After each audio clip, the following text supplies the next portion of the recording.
सबसे पहला, सोडियम, जिसका एक्सक्रीशन आपकी किडनीज करती हैं, बढ़े हुए इंसुलिन लेवल्स में सोडियम का एक्सक्रीशन बॉडी इनहिबिट करती है, यानी इंसुलिन आपके शरीर से सोडियम को बाहर नहीं जाने देता। और जब भी ऐसा होता है तो आपके शरीर में सोडियम पोटेशियम का जो एक प्रोपोर्शन होता है उसमें एक इम्बैलेंस क्रिएट होता है और हायर सोडियम की वजह से आप ब्लड प्रेशर जैसी किसी समस्या का शिकार हो सकते हैं।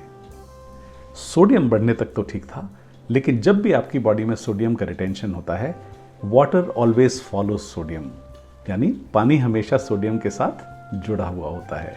आपके शरीर में जैसे ही सोडियम का रिटेंशन होगा, वाटर का रिटेंशन ऑटोमेटिकली शुरू हो जाता है।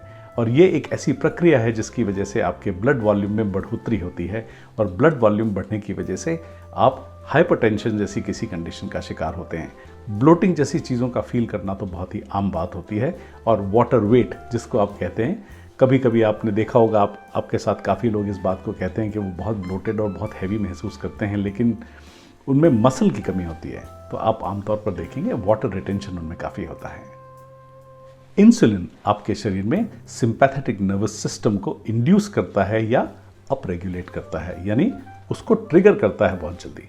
सिंपैथेटिक नर्वस सिस्टम वो अवस्था होती है जो आपको फाइट और फ्लाइट रिस्पॉन्स के लिए तैयार करती है, यानी अगर आपके ऊपर कोई खतरा आए तो आप कितनी रफ्तार से उसके लिए रिएक्ट करेंगे, इसके लिए बॉडी आपको तैयार करती है।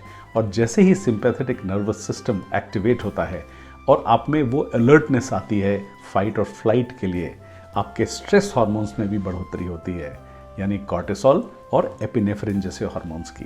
और जैसे ही ये हार्मोन्स बढ़ते हैं वो इंसुलिन के एक्शन को कम कर देते हैं। जैसे ही इंसुलिन का एक्शन कम होता है, आपके शरीर में ब्लड शुगर ऊपर जाना शुरू हो जाती है। और ब्लड शुगर जब ऊपर जाती है तो आपकी बॉडी उसको वापस से रेगुलेट करने के लिए और भी ज़्यादा इंसुलिन का सेक्रेशन शुरू करती है, तो आपके इंसुलिन के लेवल्स और भी ज़्यादा बढ़ने लगते हैं। बढ़े हुए इंसुलिन के लेवल्स आमतौर पर यूरिक एसिड के सेक्रीशन को इनहिबिट करते हैं।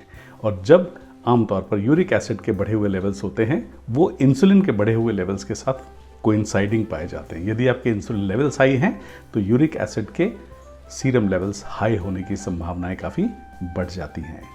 इससे आपको गाउट जैसी प्रॉब्लम्स से जूझना पड़ सकता है।